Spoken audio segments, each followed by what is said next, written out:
Selamat berjumpa kembali, saudara-saudara. Saya Paul dan ini Santi. Kami ingin mengajak saudara semua untuk menyembah Tuhan kita Yesus Kristus. Lagu pertama yang akan kami nyanyikan adalah Jamahan Tuhan Indah Sekali, disusul dengan lagu Hadiratmu, Hadiratmu Penuh Damai.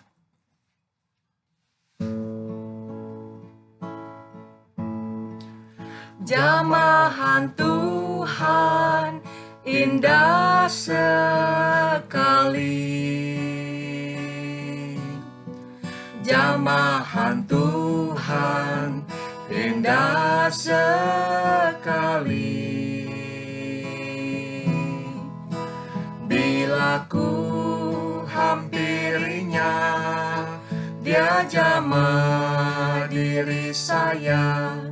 Jamahan Tuhan indah sekali, jamahan Tuhan indah sekali, jamahan Tuhan indah sekali.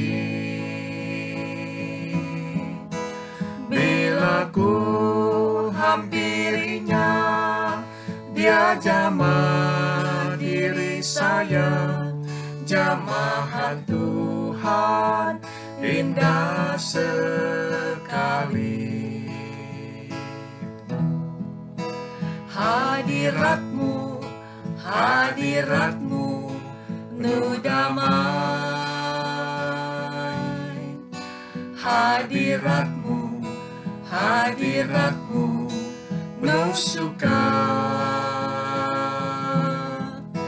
Ku mau duduk selalu di hadiratmu Tuhan, sampai Yesus nyata di dalamku.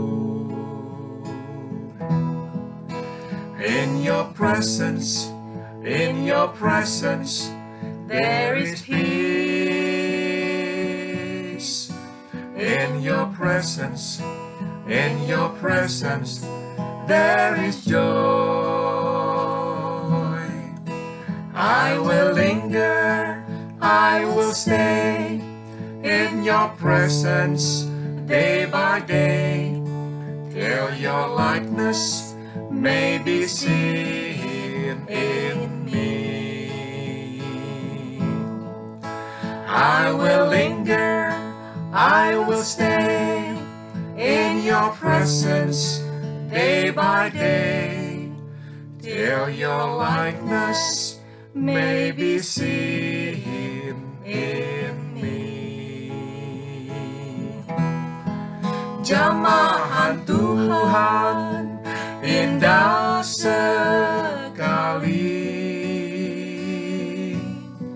jamahan Tuhan indah sekali.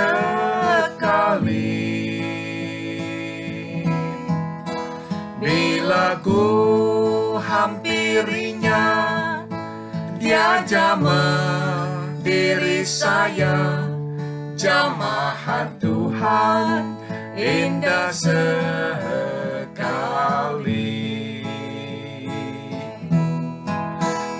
Bila ku hampirinya, Dia jamah diri saya. Jamahan Tuhan indah sekali, jamahan Tuhan indah sekali.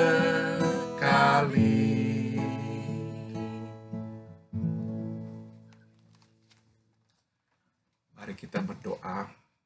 Bapa dalam surga, jamahan-Mu indah sekali. Karena lewat jamahan-Mu lah kami menerima kuasa-Mu. Dan lewat jamahan-Mu lah kami menerima kasih sayang-Mu. Bapa, biarlah jamahan Tuhan yang kami terus terima setiap saat. Sekarang kami berdoa, berbicaralah kepada kami siap untuk mendengarkan firman Tuhan. dalam nama Tuhan kami Yesus Kristus kami berdoa. Amin.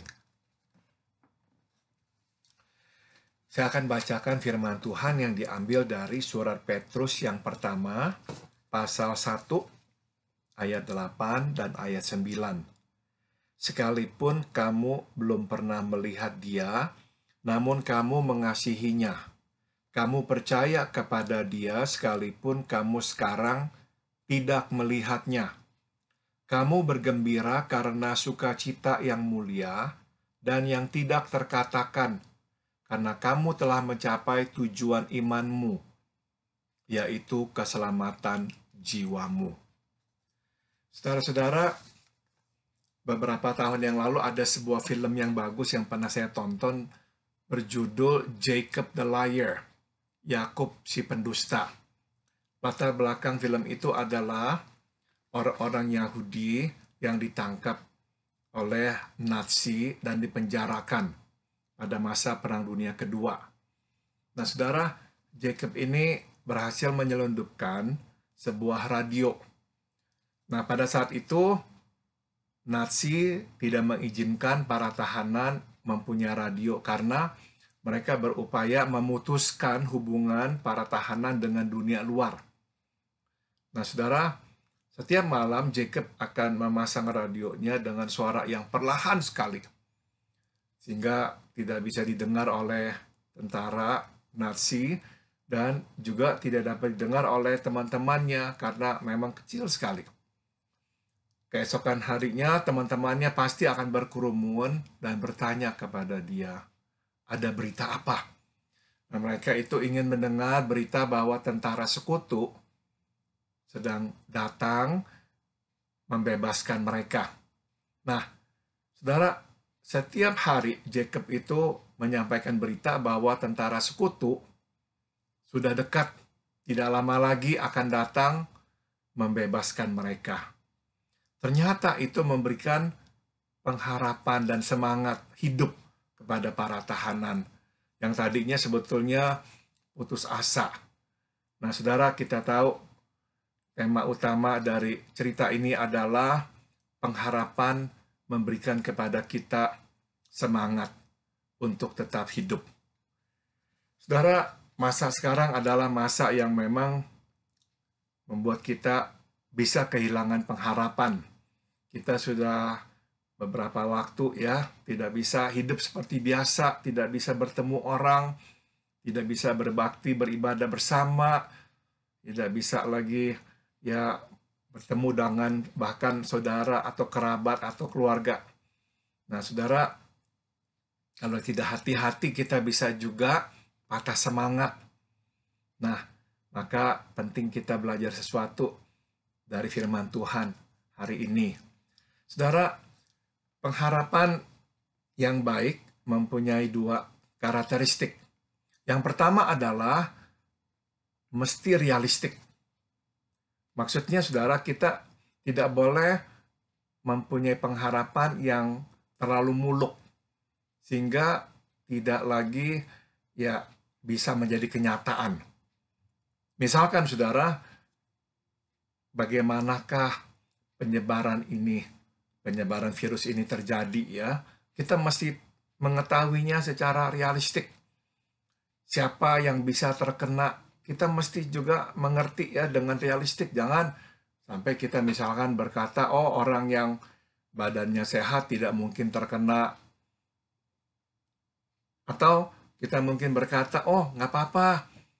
Yang penting kita pokoknya berdoa, pastilah kita nggak akan terkena. Oh, belum tentu, saudara-saudara.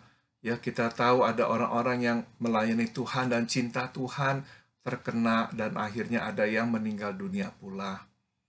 Jadi kita mesti realistik mengerti sekali apa yang kita hadapi sehingga pengharapan kita juga realistik. Nah, pengharapan juga mesti mempunyai unsur kedua atau ciri yang kedua, yaitu mesti tepat, saudara-saudara. Tepat artinya begini jangan sampai ini kita mempunyai pengharapan bahwa kita ini pokoknya akan selalu sehat, kalaupun terkena kita pasti sembuh, Belum tentu, saudara-saudara. Ya, belum tentu juga bahwa pandemik ini akan berlalu dengan cepat. Mungkin sekali kita harus bersabar untuk waktu yang agak lama.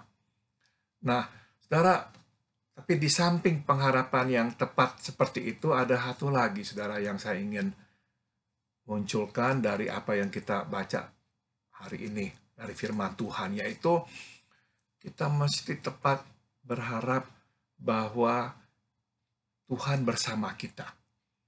Bahwa Tuhan tetap mengasihi kita dan bahwa Tuhan akan terus memelihara hidup kita.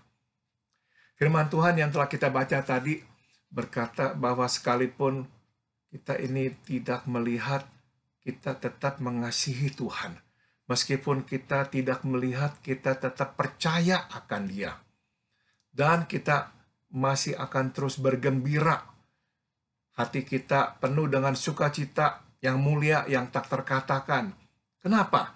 Nah, Petrus kemudian memberikan jawabannya, karena kita sudah mencapai tujuan kita, yaitu keselamatan jiwa kita. Jadi, bagi Petrus, yang seharusnya membuat kita bergembira adalah bahwa kita sudah mencapai tujuan iman kita, yaitu keselamatan jiwa kita. Saudara, Petrus menulis surat ini kepada orang Kristen yang tengah dianiaya oleh kerajaan Roma saat itu. Orang-orang Kristen ditangkapi dan banyak sekali yang dibunuh. Kita mungkin masih ingat nama Kaisar Nero yang memang kejam.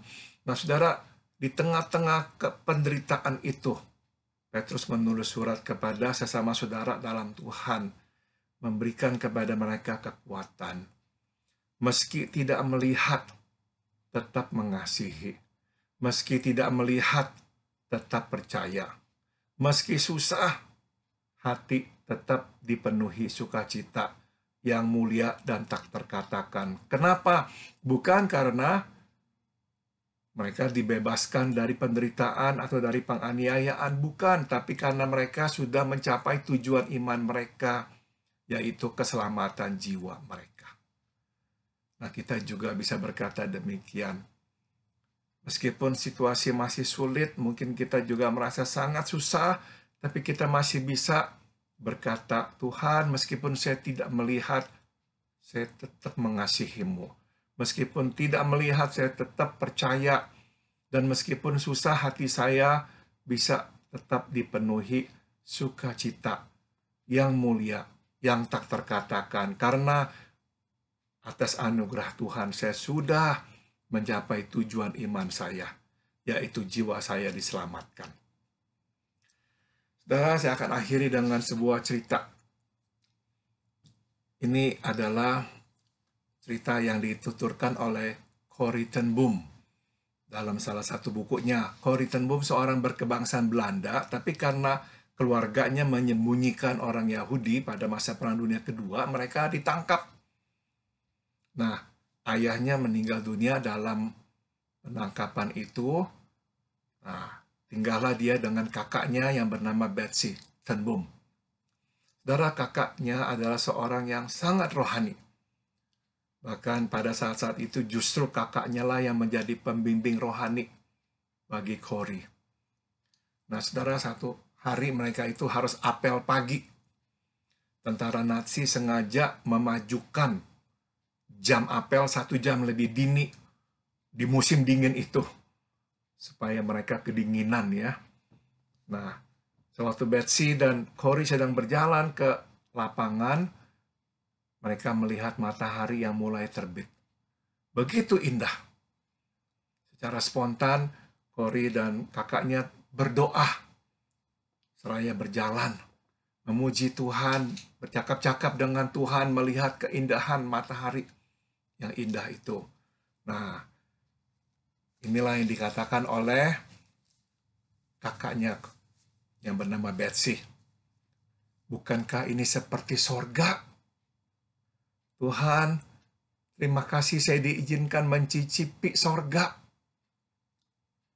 Namun suatu hari, saya akan memandang wajah-Mu, muka dengan muka. Namun terima kasih Tuhan, karena sekarang pun Engkau mengizinkan kami mencicipi sukacita, boleh berjalan dan bercakap-cakap dengan-Mu, oh Tuhan. Saudara, di akhir dari bab itu, Corrie ten Boom kemudian memberikan komentarnya. Heaven in the midst of hell. Surga di tengah-tengah neraka. Light in the midst of darkness. Terang di tengah-tengah kegelapan. Oh, betapa tentramnya. Betapa amannya. Saudara, Betsy tidak mencicipi alam bebas. Karena Betsy mati dalam penjara. Namun Corrie ten Boom secara ajaib dibebaskan. Namanya dia masuk ke daftar orang yang dibebaskan meskipun seharusnya karena usianya sudah agak tua, masuk ke daftar nama orang yang dikamargaskan seharusnya. Nah, jadi yang menjadi pemberita Injil adalah Corrie ten Boom. Saudara, meskipun Betsy tidak pernah mencicipi dunia luar, dia mati dalam penjara, tapi selama di penjara, dia sudah mencicipi sorga. Kita mesti berkata seperti Betsy. Meskipun kita masih dalam penjara, masih dalam kurungan, masih dalam penderitaan di dunia ini, tapi kita sudah juga boleh mencicipi sorga. Kita sudah melihat terang Tuhan di dalam kegelapan. Amin. Amin. Santi mau menambahkan sesuatu? Mungkin sedikit saja, puji Tuhan untuk firman-Nya yang menguatkan. Beberapa hari yang lalu, telepon saya rusak. Sehingga saya harus ke toko diganti yang baru. Dan yang menangani, yang membantu saya adalah seorang salesman yang namanya Heaven. Saya sampai tanya beberapa kali, namanya siapa? Heaven, sampai saya lihat tag-nya, benar namanya Heaven. Saya bilang, nama kamu sangat indah. Di dalam dunia saya pertama kali, sudah 60 tahun tinggal di dunia, pertama kali saya dengar nama Heaven. Itulah saudara-saudara yang Tuhan berikan pada kita pengharapan di surga, bukan saja bukan rumahnya yang indah, tapi karena kita berserta dengan Tuhan. Seperti Pak Paul mengatakan, pengharapan itu harus yang benar. Tuhan tahu bahwa kita adalah manusia yang selalu berharap. Misalnya setiap hari berharap, mungkin besok jangan hujan, mungkin berharap supaya anak kelar sekolah tahun ini, berharap banyak yang kita harapkan setiap hari. Tetapi biarlah harapan kita hanya satu, karena Tuhan sudah menyelamatkan kita, dan juga berharap nanti kita bisa bersama-sama lagi dengan Tuhan. Amin. Lagu akhir yang akan kami nyanyikan adalah Kepadamu ku angkat pujianku, dalam bahasa Inggrisnya Until Then. Kepadamu ku angkat pujianku, bila ku ingat akan kasih-Mu, ke tempat yang lebih tinggi ku rindu. Dunia cemar bukanlah rumahku, dan hingga nanti hatiku bernyanyi, dan gemar aku berjalan terus, sehingga ku melihat kota suci bersama Tuhan selamanya.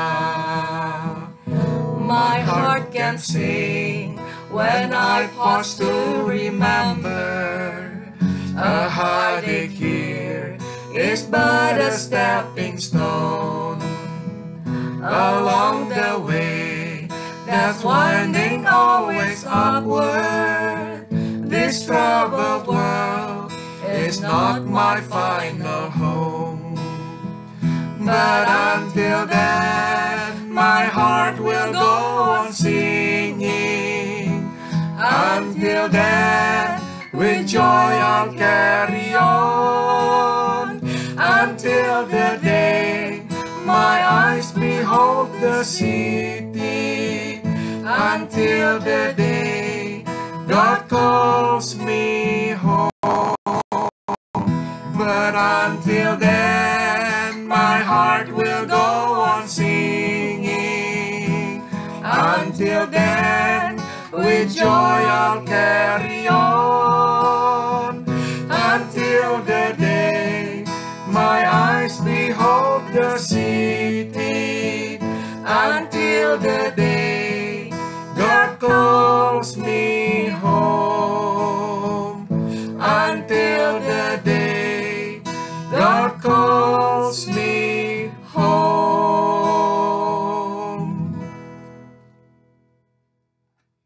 Santi akan mengakhiri dengan berdoa. Bapa di dalam surga, terima kasih kami bisa mencicipi surga di dalam dunia sekarang.